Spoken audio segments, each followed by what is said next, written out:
اللہ علیہ کے پاس نا ایک بوڑھی اماں اپنا بیٹا چھوڑ گئی.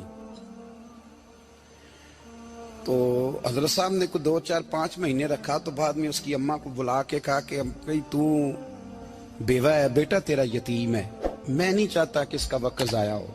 یہ پڑھنے والا کوئی نہیں, سارے نہیں بھائی پڑھنے والے ہوتے. اب یہاں علماء بیٹھے ہیں, میں بے ادب بھی نہ ہو جاؤں. کچھ پورے 8 سال لگا کے بھی آ جاتے ہیں, سند بھی ان کے پاس ہوتی ہے. ناراض نہ ہو جانا, یہ تو سب اچھے لوگ ہیں. سند ہوتی ہے پر پتہ پوتا کوئی نہیں ہوتا. یہ اعلیٰ حضرت نے لکھی ہے بات. سند ہوتی ہے, پوری ڈگری ہوتی ہے, اس پہ کئی لوگوں کے سائن بھی ہوتے ہیں.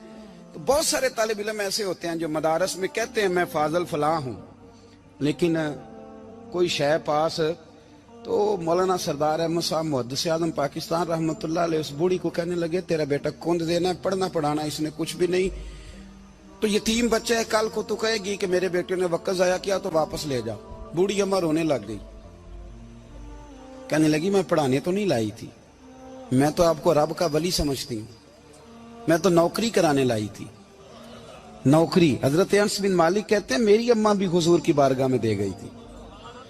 حضور کی بارگاہ میں یہ نہیں کہا تھا کہ یا رسول اللہ پڑھا دیں, ہاں میں ذمہ داری سے بات کر رہا ہوں. یہ نہیں کہا تھا حضور مجاہد بنا دیں. یہ تھوڑی کہا تھا کہ یا رسول اللہ صلی اللہ تعالی علیہ وسلم سے مفسر محدث محقق مفتی بنا دیں. حضرت انس کی اماں کہہ گئی تھی سونیا جب تک یہ رہے گا نا آپ کی نوکری کرے گا, یہ گھر کے کام کاج کرے گا, ڈیوٹی کرے گا. حضور یہ آپ کی نوکری کرے گا. تو میرے محبوب نے پھر دعا کر دی, اللہ اسے برکت عطا فرما. تم سمجھتا ہے خدمت والا خالی رہ جاتا ہے؟ جتنا ذائقہ خدمت والے کو ملتا ہے, جو اس کے نصیب میں آتا ہے, وہ کسی کا نصیب کہاں بھائی. حضرت انس کہتے ہیں حضور نے دعا کر دی برکت کی. مجھے تو کھیتی باڑی آتی بھی نہیں تھی, پر لوگوں کے باغ میں سال میں 1 دفعہ پھل لگتا تھا, میرے باغ میں 2 دفعہ لگتا تھا. حضور نے دعا کر دی یا اللہ اسے اولاد دے. فرماتے ہیں میرے بیٹے, میرے پوتے, میرے نواسے, میری بیٹیاں. فرماتے ہیں میں زندہ ہوں اور میری 100 اولادیں موجود ہیں. پریشان ہو گیا 100 سن کے کہ بچے 2 ہی اچھے, 100 اولادیں میری موجود ہیں. حضرت انس بن مولانا سردار احمد صاحب کے پاس نا چھوڑ گئی بچہ. کہنے لگی حضرت جی میں کو پڑھانے کے لیے تھوڑا چھوڑ گئی ہوں, میں تو اس لیے چھوڑ کے گئی ہوں کہ آپ مہربانی کریں خدمت کرائیں. تو حضرت جی کہنے لگے کوئی ایسا کام ہی نہیں, خدمت والا کیا کراؤں. کہنے لگی پٹھے پوا لیا کرو. جی ہن لڑ پیندے نے, کہنے نے بچے کام کر دیں مدرسے دا. حالانکہ اب کہاں بچے کام کرتے ہیں, اب تو گزر گیا دور, اب تو بچے کام کراتے ہیں. اب بچے بھی ناراض ہو رہے ہیں, گور گور کے دیکھ رہے ہیں. صحیح پہ رہا ہوں آپ کو, بچے کام کراتے ہیں, بچے کہاں کام کرتے. کہنے لگی یہ چارہ ڈالے کرے گا آپ کی بھینسوں کو. تو حضرت نے اس کو کہا کہ بی بی چارہ میری بھینسوں کو ڈالنے کے لیے میں نے بندہ رکھا ہوا ہے, تو جا لے جا. کہنے لگی ہاتھ باندھ کے حضور مہربانی کریں رکھ لیں, چارہ ڈالے گا. اور پتر توجہ سے چارہ ڈالنا حضرت کی بھینسوں کو. رونے لگی. حضرت نے رکھ لیا, مہینے کا خرچہ بھی دیتے. شام کو نا وہ سارا دن کام کرتا, شام کو آ کے پیروں میں بھی بیٹھ جاتا. حضرت جی لائیں تیل تھوڑا سا, پیر نہ دبا دوں. 8 سال ساتھ والے پڑھتے رہے, یہ بیچارہ نوکری کرتا رہا. میرا روپ بھی نہیں تے میرا رنگ بھی نہیں, اور مینو یار منان دا ٹنگ بھی نہیں. کبھی کبھی نا حضرت بلال حبشی فارغ ہوتے نا تو نبی پاک کی بارگاہ میں عرض کرتے حضور کوئی کام تو نہیں, سارے ہو گئے, حضور جاؤں ذرا. چلے جاتے. ایک دن سلمان فارسی کہنے لگے یا رسول اللہ یہ بلال کہاں جاتا ہے. فرمایا جا دیکھ کے تو آ. حضرت سلمان واپس آئے تو آ کے رونے لگے. کہنے لگے سونیا جب یہاں سے جاتا ہے نا تو جا کے سیدہ فاطمہ کی چکی پیسنی شروع کر دیتا, بی بی صاحبہ کے کام کرنے لگتا ہے. گھر میں جا کے اسنین کی ڈیوٹی کرتا ہے, وہاں بھی کام یہاں بھی کام. وہ چارہ ڈالتا رہا, اس نے چارہ ڈالا. حضرت محدث اعظم کی بھینسوں کو دستار فضیلت کا وقت آ گیا, سارے پگڑیاں سجا کے آ گئے, آج دستار ہوگی. یہ نہ پیچھے ہو کے بیٹھ گیا, چونکہ پڑھا ہی نہیں تھا تو دستار کاہے کی. دستار تو اس کی جو پڑھے گا, ہم نے تو پڑھا ہی نہیں. ہم نے تو یار پڑھا, گھر پڑھا, ڈیوٹی کری. حضرت محدث اعظم رحمت اللہ علیہ کے ہاں جب اعلان ہونے لگا نا کہ اب دستار ہوگی, تو حضرت نے پہلا اعلان اس کا فرمایا. تو مت جان لا بندہ کپڑے بھی کدی کدی بدل دے نا. وہ کہتا ہے جس حال میں بھی تھا میں پلٹ کے دیکھنے لگا کہ پڑھا پڑھایا تو ہے, کوئی شے نہیں. یہ ماجرا کیا ہے. پیچھے سے اٹھ کے آئے, تو کہتے ہیں باقیوں کی دستار کسی عالم نے کی, کسی صوفی نے کی, لیکن یہ بھینسوں کو چارہ ڈالنے والا جب آیا تو محدث اعظم نے فرمایا پگڑی کے بال کو کوئی ہاتھ نہ لگائے, یہ ساری دستار میں نے کرنی ہے. اور فرماتے ہیں حضرت بال بھی دیتے جاتے تھے اور آنسو بھی بہاتے جاتے تھے, ماتھا بھی چومتے تھے اور فرماتے تھے دستار کے بعد چلا تو نہیں جائے گا یار, مجھے تو عبادت بھی نہیں رہ گئی, مجھے تو چابیوں کو بھی نہیں پتا کون سی کہاں رہتی ہے, جائے گا تو نہیں تو رو پڑا, کہنے لگا سوڑیا جائے تو وہ جس کے پلے کچھ ہے ہو, آتا جاتا تو ہے کچھ نہیں, مجھے کس نے رکھنا ہے, میں نے کہاں جانا ہے, ادھر کہاں تو ادھر ہی رہوں گا.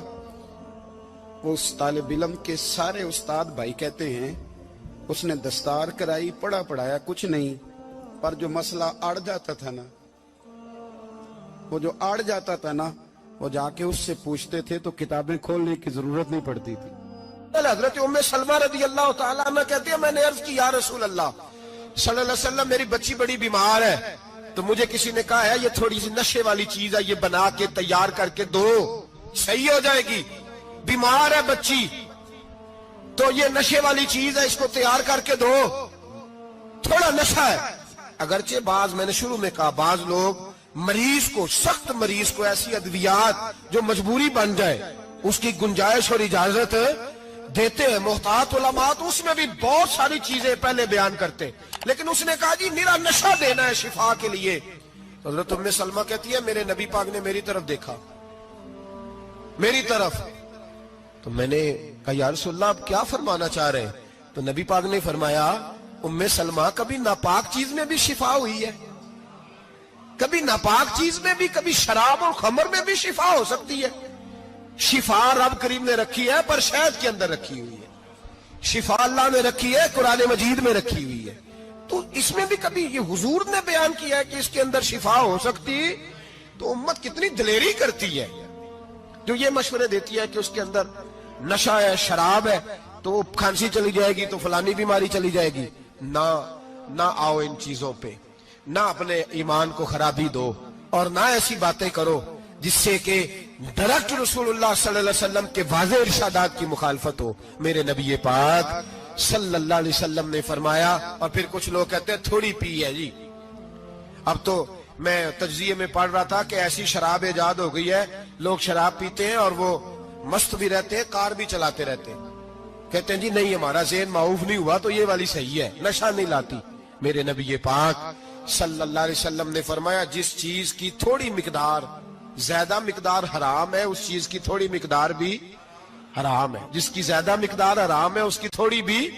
تو خمر اور شراب اگر فل پینا جائز نہیں تو تھوڑی پینا بھی جائز, یہ حرام ہے اور حرام تھی اور قیامت تک حرام ہی رہے گی. میرے نبی پاک صلی اللہ علیہ وسلم نے منع کیا اور حضور نے اظہار ناپسندیدگی فرمایا, فرمایا 40 دن تو عبادت ہی قبول نہیں ہوتی شراب پینے والے جب تک سچی توبہ نہ کرے.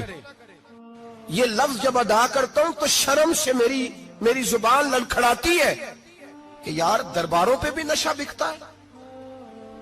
میں یہ بات کر رہا ہوں صوفیاء کا ترجمان, درباروں پہ, مزاروں پہ, اور سجادہ نشینوں تمہیں زمین نگل جائے, آسمان تمہیں لے اڑے, تم پر قہر نازل ہو, تم نے باپ دفن کر کے تو وہاں نشے کا اڈا بنا لیا, ماؤں سے بیٹے چھیننے لگے ہو, عورتوں کے سروں سے کپڑے چھیننے لگے ہو, سہاگ مارنے لگے ہو, بیٹیاں اور بیٹے یتیم کرنے لگے ہو, نشہ بیچتے ہو درباروں اور مزاروں پہ.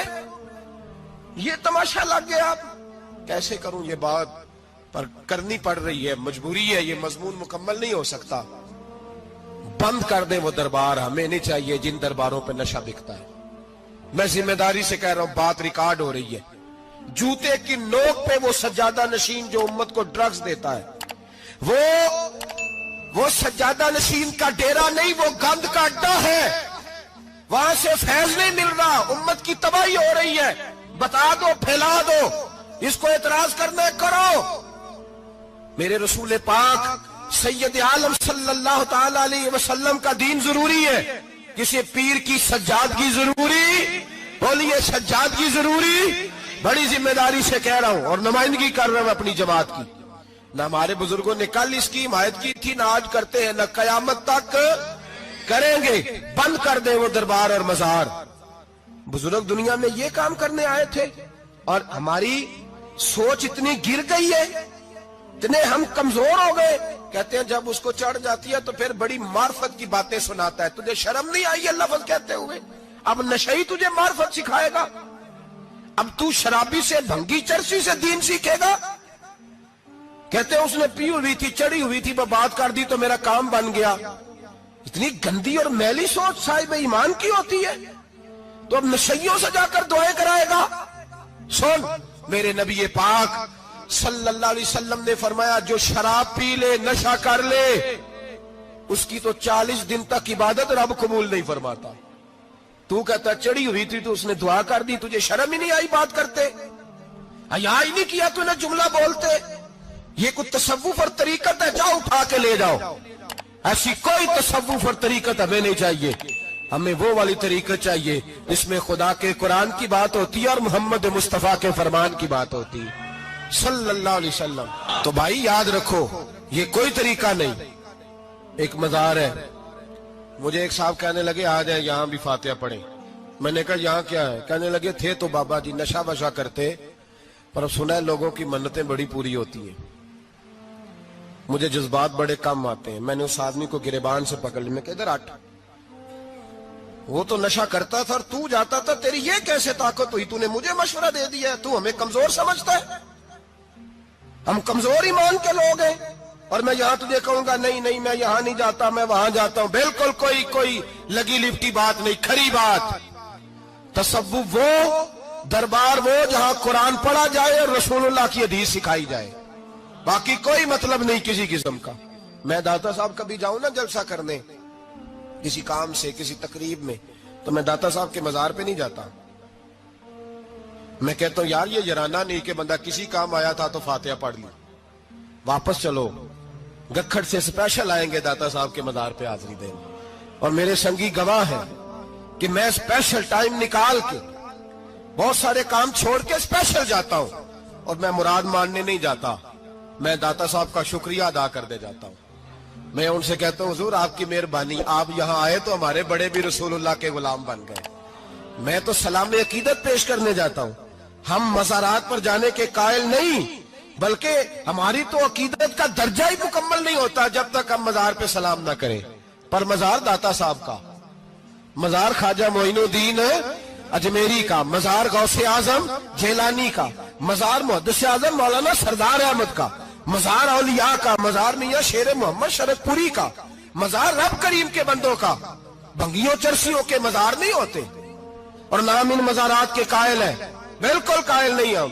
میں تھوڑے دن پہلے لاہور گیا تھا، تو میں کار میں میاں صاحب میاں شیر محمد شرک پوری کا ذکر کر رہا تھا۔ میں اپنے دوستوں سے کہہ رہا تھا یار بہت بڑا بابا ہوا ہے، تو مجھے کہنے لگی کرامت کیا ہے؟ میں نے کرامت یہ ہے کہ ساری زندگی سنت کا درس دیا ہے۔ تو مجھے کہنے لگے آپ کبھی گئے نہیں؟ میں نے کہا میں اسپیشل گیا تھا، اور تھوڑے دنوں کے بعد پروگرام بناؤں گا تو میں ساتھ لے کے جاؤں گا۔ ہم مزارات کے قائل ہیں، حاضریاں دیں گے مزاروں پہ، لیکن بھنگیوں چرسیوں کے مزاروں پر جانے کے قائل ہیں؟ زور سے بولے، یہاں جانے کے قائل ہیں؟ کوئی عقیدہ نہیں ہے ہمارا۔ نشہ بکے گا اب مزاروں پہ، اب یہ تصوف ہوگا وہاں، یہ طریقت ہوگی۔ اور ملت پر رحم کھاؤ خدا را۔ اگر تمہارے قومی ادارے کہتے ہیں رپورٹ کرنے والے کہ 70 لاکھ پاکستانی نشہ کرتا ہے، تو کیا تمہیں یہ نہیں پتا کہ نشہ بیچتا کون ہے؟ کیا تمہیں یہ نہیں پتا کہ ڈرگز کا کاروبار کون کرتا ہے؟ اگر تمہیں یہ پتا ہے تو کیا یہ خبر نہیں تمہیں کہ ان رگوں پر یہ خون اتارتا کون ہے؟ میں اپنے بزرگوں سے معذرت کے ساتھ، نشے کا آغاز، ناراض تو نہیں ہو جائیں گے بزرگ؟ نوجوانوں کو میں لتاڑ لیتا ہوں، لیکن بزرگوں کی عزت کرنا سنت ہے، تو میں بزرگوں سے معذرت کے ساتھ یہ یوں سمجھ لیے خوگرے حمد سے تھوڑا سا گلا بھی سن لے۔ نشہ سگریٹ سے شروع ہوتا ہے، سگریٹ سے۔ میں تمباکو کو حرام نہیں کہتا، یہ فتویٰ نہیں دے رہا۔ تمباکو کا حکم وہی ہے جو مولی کا ہے، جو کچے پیاز اور لہسن کا ہے، کہ آپ جب کھا لیتے ہیں تو منہ سے بدبو آتی ہے، تو آپ مسجد میں آئیں تو آنے سے پہلے مسواک کریں، منہ صاف کریں، پھر آپ آ جائیں۔ تو جائز ہے، مکروہ ہے لیکن حرام۔ لیکن تمباکو سے آگے جب حالات بڑھتے ہیں، تجزیہ نگاروں نے لکھا ہے کہ ہمارے پنجاب کے کچھ علاقوں میں اب سگریٹ سے نکال کے نا، پہلے بھی بھرتے تھے لوگ اس میں بڑا کچھ، اب پتہ ہے کہ نیا نشہ ایجاد کیا ہے، اب اس کے اندر چرس بھی بھرتے ہیں اور چھپکلی کو مار کے سکھا کے خشک کر کے اس کو پیس کے وہ ساتھ نشے کے ملاتے ہیں، اور اس کا حال یہ ہوتا ہے کہ آدمی کو زیادہ نشہ ہوتا ہے، اور کہتے ہیں وہ اتنا گند ہے کہ وہ آدمی کسی کو دانت بھی لگائے گا تو وہ بندہ بھی بیمار ہو جائے گا۔ کیا یہاں لوگ اسپرٹ نہیں پیتے آپ کے ملک میں؟ اور ہم کبھی سڑک پہ جاتے ہیں تو نشئی کو دیکھ کے مذاق کرتے ہیں، دیکھنا میں ہارن لگاؤں گا تو گاڑی کے ہارن سے گر جائے گا، لیکن تجھے پتا نہیں کہ یہ کسی ماں کا بیٹا ہے، پتا نہیں کسی بیوی کا شوہر ہے۔ ایک ہمارے دوست ہیں، بزرگ ہیں، ان کا داماد فوت ہو گیا، نشہ کرتا تھا، تو میں تعزیت کرنے ان کے گھر پہنچا تو کھڑے ہو گئے ہاتھ باندھ کے، کہنے لگے حضرت صاحب باقی ساریاں گلاں چھڑ دیو، صرف نشے تے تقریر کریا کرو۔ وہ جب جیتا تھا تو تب بھی اس کے بچے یتیم ہی تھے، یتیم ہی تھے۔ میری بیٹی جب میرے گھر آتی تھی اور میں اپنے پوتوں کے اتنے کپڑے اسے پہننے کو دیتا تھا تو میرا کلیجہ پھٹتا تھا، اور میری بیٹی اس کی زندگی میں بھی بیوہ کی زندگی گزار رہی تھی، وہ میری بہوؤں کے اترے ہوئے کپڑے پہنتی تھی، کوئی دعا کرو، کوئی جلسے کرو، یہ لت ختم ہو جائے۔ اور کہنے لگا اب میرے وہ چلا تو گیا ہے، دادا دادی اس کے پہلے کوئی نہیں، چچا ہے کوئی نہیں، جب تک تو میں زندہ ہوں ان نواسوں کو کوئی روٹی کا لقمہ، کوئی کپڑا مل جائے گا، لیکن سوچتا ہوں میں بوڑھا ہوں، مر گیا تو ان کو کوئی پوچھے گا بھی نہیں، کون ان کی خبر۔ اتنا ظلم اس قوم سے، اتنی زیادتی، اور آرام سے لکھ کر لوگ گزر گئے کہ یہ 70 لاکھ ہے، ان کا درد تو سمجھو، تکلیف تو سمجھو۔ 7 فٹ کا سونا جوان اور نشے کا عادی ہے تو کسی نالی میں پڑا ہوا ہے۔ اور میں نے کہا اس قوم کے ساتھ اس سے بڑا بھیانک مذاق کیا ہوگا؟ کوئی دانشور تھا بڑا ظالم، اس ظالم سے کوئی مشورہ لینے آیا، اس نے آ کے کہا تو بڑا ظالم ہے، بڑے کڑوے مشورے دیتا ہے، میرا ایک دشمن ہے، میں اس سے بدلہ لینا چاہتا ہوں، میرا دل کرتا ہے اس کا بچہ قتل کر دوں تاکہ وہ تڑپے۔ تو ظالم نے کہا اسے قتل نہ کر، وہ تو اس کا باپ 2-4 مہینے رو کے چپ کر جائے گا، پھر میں سخت سزا دینا چاہتا ہوں، مشورہ دے۔ تو اس نے کہا اس کے بچے کو نشے پہ لگا دے، جس کا بچہ نشہ کرے گا وہ باپ روز مرے گا، روز جیے گا، وہ ماں روز مرے جیے گی، نشے پہ لگا دے۔ اس قوم کے ساتھ سب سے بڑا ظلم یہ ہوا کہ ملت کا جوان نشے پہ لگ گیا، ڈرگز پہ لگ گیا، اتنے تباہ حالات ہوئے کہ جوان چڑھتی جوانیاں، اماں نے کتاب دے کے بھیجا تھا، اور کالج سے واپس آئے تو نشے کے ٹیکے ہاتھوں میں پکڑے ہوئے، ٹیکے۔ اور آپ کے اس ملک کے اسلام آباد میں ایک دن میڈیا نے وہ خبر بھی وائرل کی اور وہ چیز بھی دکھائی لوگوں کو، 3 مہینے کا بچہ لے کے نشئی سڑک پہ آ گیا، اس نے کہا میرا نشہ ختم ہو گیا، میرا بچہ خرید لو، 2 پڑیاں دے دو۔ تو وہاں بیبیاں جو سن رہی تھی وہ بھی چیخے مار کے رو رہی تھی۔ یہ ظلم کیا اس قوم کے ساتھ، اور کرپشن کی لعنت نے اجازت دی سپلائی کرنے والوں کو کہ گلی گلی بیچے، گلی گلی۔ انہوں نے کچھ تھوڑا ظلم نہیں کیا ان حکمرانوں نے، اور ہماری اپوزیشن اس کو نہ صرف اتنا پتا ہے کہ یہ جائیں اور ہم آئیں، اس سے زیادہ کوئی غرض نہیں۔ بھائی کرپشن کے خلاف نکلے ہو تم، نشے کے خلاف کس دن نکلو گے؟ جوئے کے خلاف کس دن؟ قوم تو مر رہی ہے نشے سے، اس کے خلاف میدان میں کب آؤ گے؟ صرف اتنا ہے کہ یہ جائیں اور ہماری باری آئے، اس سے زیادہ کچھ نہیں۔ جتنے مجرم وہ ہیں اتنے ہی تم بنتے جاؤ۔